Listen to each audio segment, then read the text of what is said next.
Vascaíno e Vascaína, sejam bem-vindos a mais um vídeo do canal. Eu sou Fábio Oliveira. Aqui você encontra informações e novidades do nosso Vasco.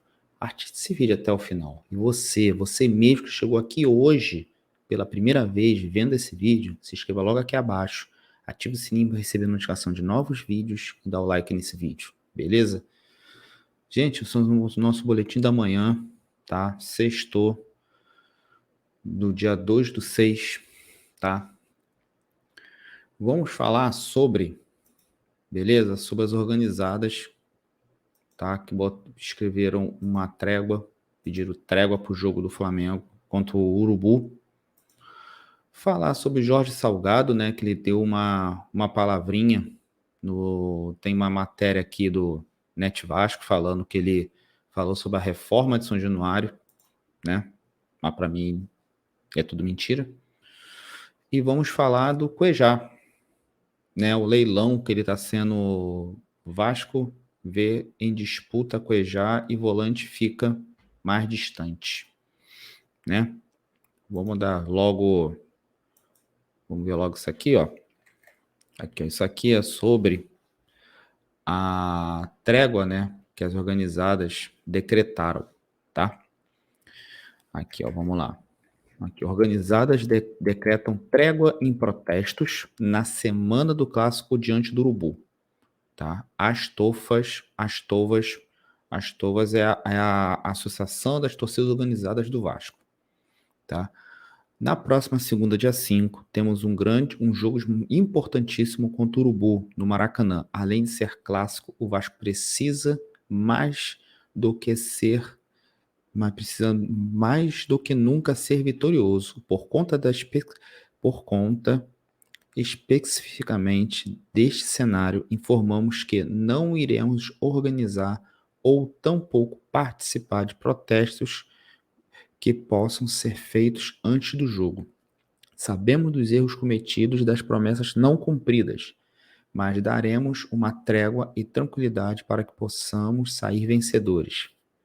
Estamos com a semana inteira para trabalhar e somente vitória nos interessa. Deem a vida, derramem sangue e tragam os 3 pontos para cima deles. Aqui, ó, é o banner, né?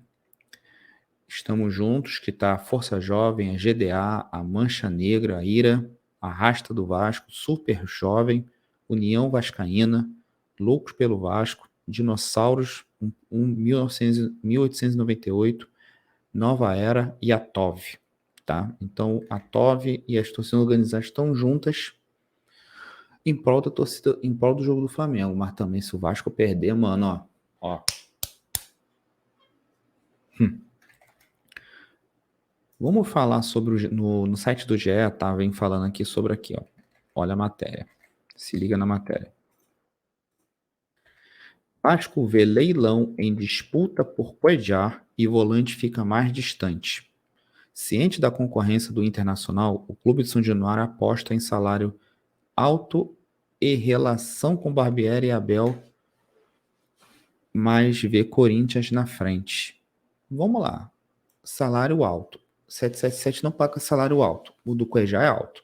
Então, não vem. Desse jeito aí, não vai vir. Cuejá não vem pro Vasco. Salário alto. O Vasco não tem dinheiro para pagar. Não paga seus compromissos. Não honra as coisas.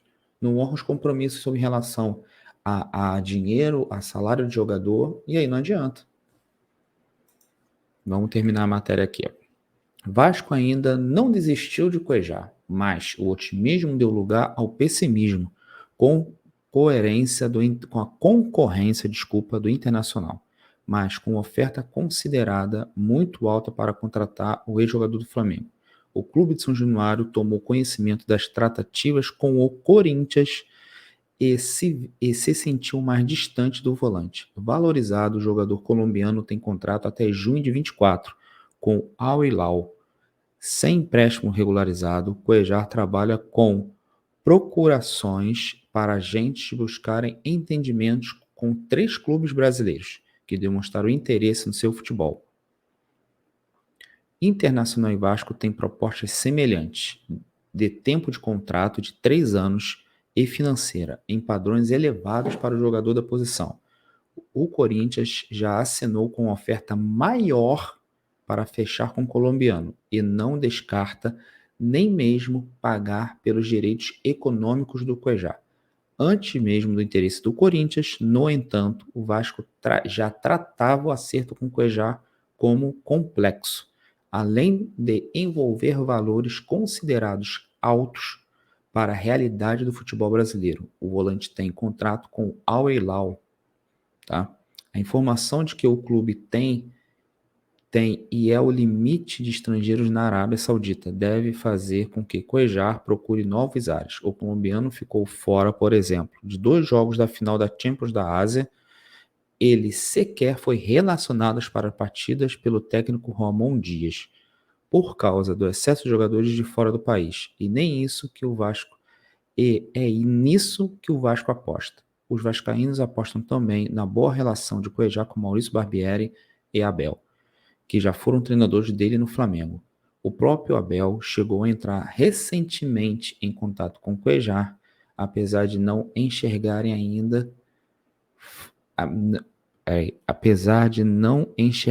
ainda fora do páreo. A diretoria do Vasco já esteve mais esperançosa, de acordo com o que parecia avançado com o jogador.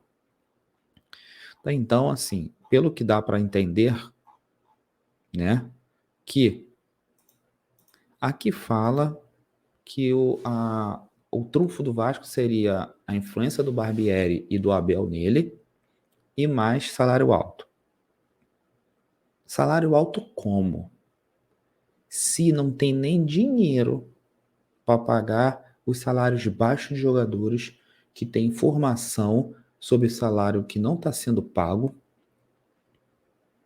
tem informação já rondando que não tem, os salários não estão em dia,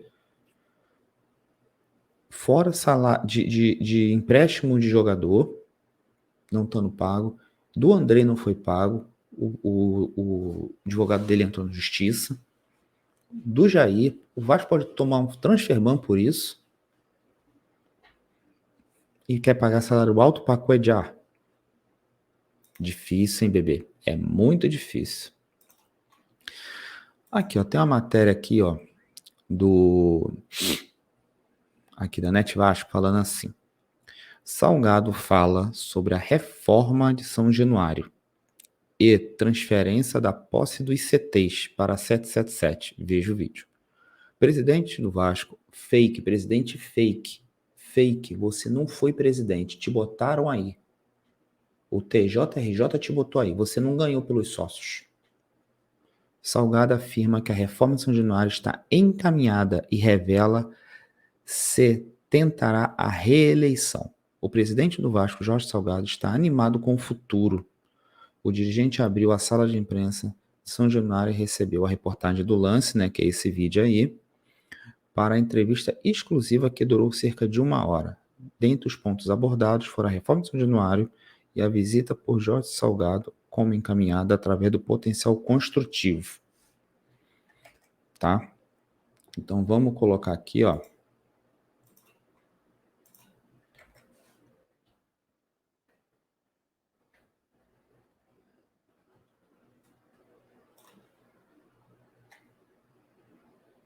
Aqui, aí, aqui, ó, vamos lá.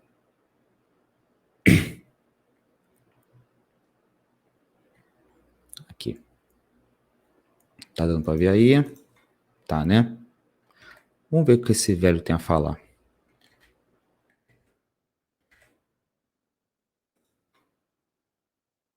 Vamos lá ver o que esse velho aqui tem a falar. Vamos lá.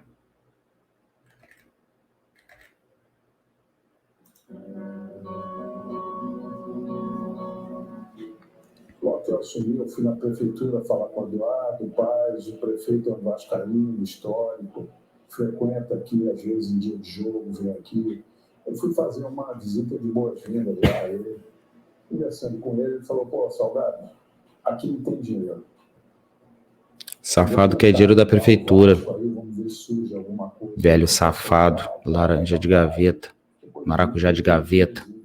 Conversando com ele, surgiu a ideia de a gente potencializar o crédito de construção aqui de São Januário. O que é isso? A gente tem uma área imensa aqui. Essa área imensa, ela é medida, tem uma medida que diz qual seria o potencial de construção aqui em São Januário. Imaginando que eu fosse parar com as minhas atividades aqui e fosse fazer, digamos, entre aspas, uma série de edifícios aqui para vender. Então, isso tem um cálculo que é feito. E aí, não tem condição de alguém olhar para esse cara e ter nojo dele. É nojo, é ódio desse cara. A gente vai para o mercado vender esse crédito. Pelo que ele fez na eleição do dia 7/11, é nojo desse cara, nojo. Normalmente construtoras que precisam construir em alguns lugares da cidade um pouco acima do gabarito. Então, ele pega o meu crédito e me paga para construir em uma outra área. Eu recebo esse crédito para fazer a reforma de São Januário. Esse crédito é carimbado para a reforma. Eu não posso pagar dívida, não posso contratar jogador, não posso fazer nada. Esse dinheiro é alocado 100% para fazer a reforma.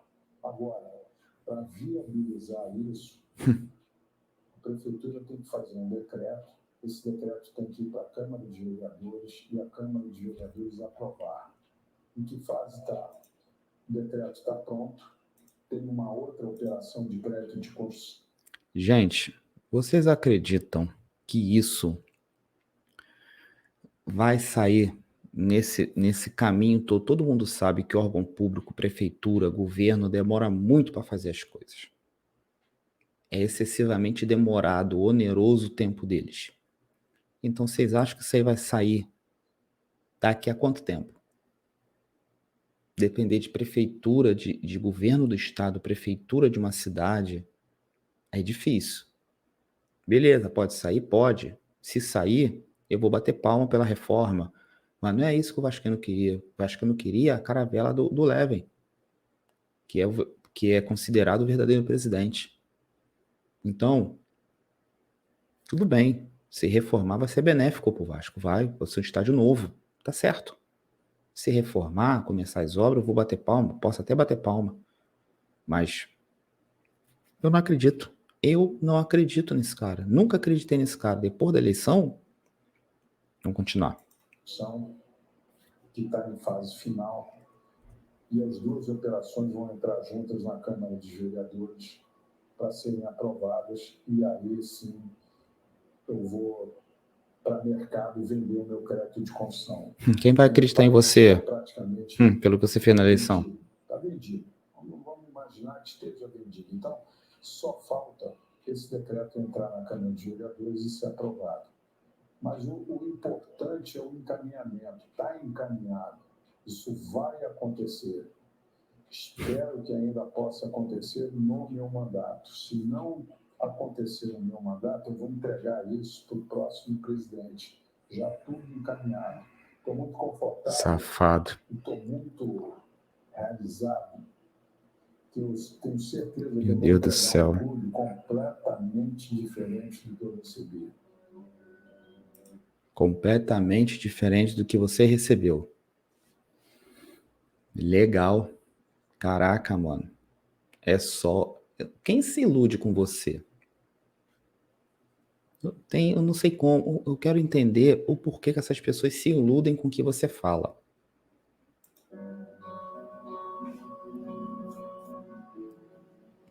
Existem as empresas interessadas.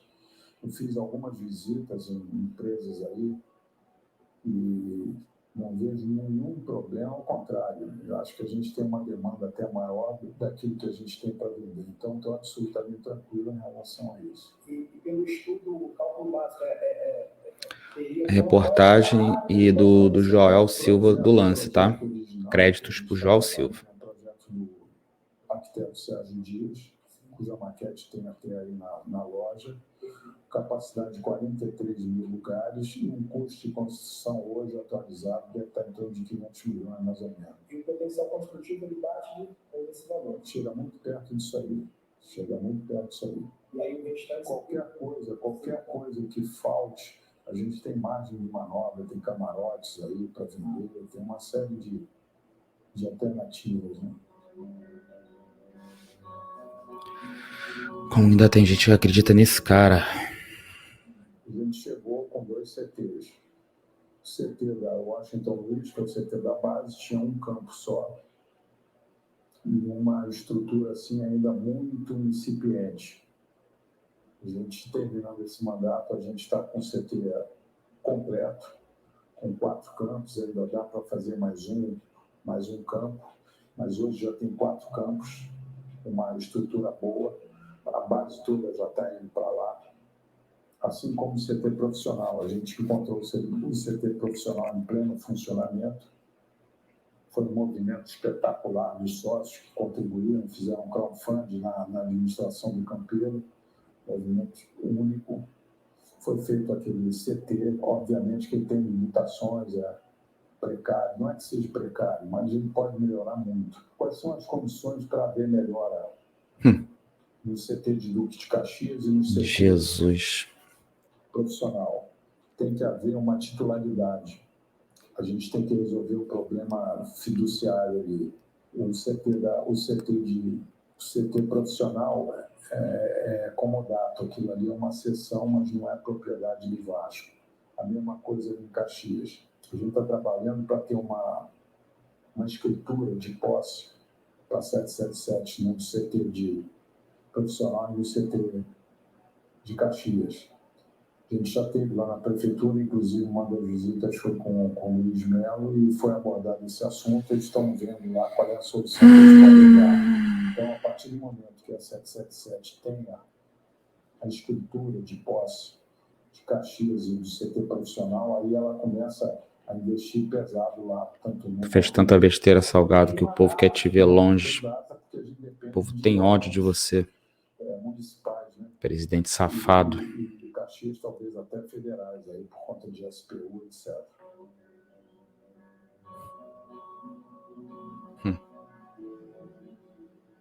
Ontem a gente fez a apresentação do basquete. O basquete está sendo patrocinado por 3 empresas. Beleza, fez patrocínio. A basquete tem que voltar. Fomos campeões sul-americanos no basquete. Foi. Mas o Osório não era para estar lá. Ele usou a apresentação do basquete como palanque político. Ele usou isso. Amém pelo Ortega, que o Ortega venha, façam o basquete futebol forte, ganhando títulos carioca, brasileiro, NBB, sul-americano, volte à fase áurea do basquete. Eu desejo isso e quero ir ver jogo do basquete, quero. Mas só que o Osório usou isso como palanque político para a eleição de novembro. Vamos continuar. Você viu lá, né? Então, a gente não usa nenhum recurso da associação, do caixa da associação, para investir no basquete. Ele é completamente autofinanciado. Os outros esportes todos que eu citei aí, que a gente disputa, também são autofinanciados. Agora, vai abrir uma janela grande de oportunidade quando a gente conseguir tirar nossa certidão do imposto de renda. Que também está há alguns anos, a gente não consegue, porque a gente não vinha pagando os impostos em dia. A CNBs. Então, a gente agora, como já está pagando os impostos em dia, como a gente está regularizado nessa situação, a gente está em cima para receber essa certidão. Uma vez que a gente receba a certidão, a gente vai começar a captar recursos incentivados e vai montar times. Eu acho que o primeiro recurso incentivado deve ir para o remo. O Vasco foi fundado por remadores. Era Clube de Regata Vasco da Gama. Peraí. Era não. É Clube de Regatas Vasco da Gama. Usa o verbo certo, tá, ô burrinho? Então, quero privilegiar o remo. Depois, podendo captar para basquete feminino, para voleibol feminino, isso aí, a janela de oportunidade está aí. A gente vai analisar qual o esporte que tem mais mídia, que tem mais visibilidade, que isso que interessa e alavanca o patrocinador. E aí a gente começa a botar esse projeto olímpico em pé, né?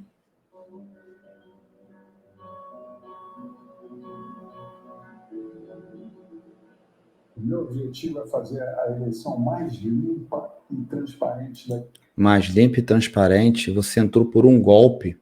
e você fala em eleições limpas, isso não é ironia, não? Você destruiu o Vasco, destruiu.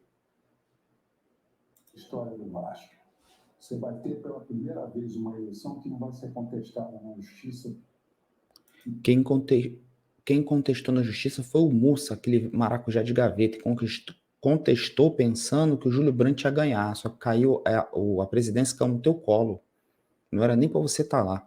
Você não ganhou a eleição. Uma possibilidade que todos os processos internos aí de cadastro, de providências a serem tomadas já foram tomadas, a gente só está checando todo mês. A gente vai ter uma eleição transparente, limpa, organizada. É o meu sonho, porque eu também já fui candidato aqui em 97, perdi uma eleição, posso nem dizer como para você aqui, porque é ruim para nós, vascaínos, é motivo de vergonha. Para a palhaçada, a vergonha foi você, seu idiota, tu roubou a eleição. Acabou isso. Esse é um legado que a gente quer deixar também, de eleição limpa, sem contestação na justiça, etc. O segundo ponto é se eu vou ser candidato ou não. Eu ainda não me defini se vou continuar ou não. Na minha diretoria tem candidatos potenciais que poderiam seguir como presidente do Vasco em sintonia com a nossa gestão. O importante se eu não for candidato... Se ligam, olha o que ele falou. Na minha gestão tem pessoas em sintonia com a gestão para ser presidente do Vasco. Olha vocês sabem quem eles podem trazer, né? A situação pode botar o Osório como presidente. O Osório não pode ganhar. A oposição tem que ganhar essa eleição. E essa eleição é uma das eleições mais importantes que o Clube de Regatas Vasco da Gama vai ter. Vocês, sócios, venham, façam por onde. Se tiver alguma coisa para regularize seu título. Vamos tirar esse cara daí. Tem um candidato com as minhas ideias, com tudo aquilo que a gente fez, já com experiência de gestão por estar aqui dentro. Seria importante para mim ter esse candidato. Aí a gente está para definir, ainda não tem uma data para definir isso. Tem um movimento já de lançamento de candidatura, acho saudável que elas venham, não tem problema nenhum, mas acho que em algum momento a gente vai se definir. Ou eu vou ser candidato, ou eu vou fazer um candidato nosso, por tudo que a gente apresentou, por tudo que a gente tem feito. Eu acho que as nossas chances são muito, muito, muito, muito elevadas. Mas vamos ver, né? Ainda tem tempo. Gente, não é possível. Não é possível. Não é possível. Ele acha que tem que ganhar a eleição. Não vai ganhar. Não pode ganhar. Não pode. Não pode. Não pode. Gente, saudações vascaínas. Se cuidem. Tá bom? Se cuidem. E fui. Não tem saída se persistir nesse modelo. Infelizmente, a gente não construiu um Vasco para esse modelo. A gente destruiu o Vasco para esse modelo diferente. Então, a alternativa que surgiu, a melhor alternativa, e eu acho que a gente está fazendo o melhor negócio dentre todos os clubes do futebol.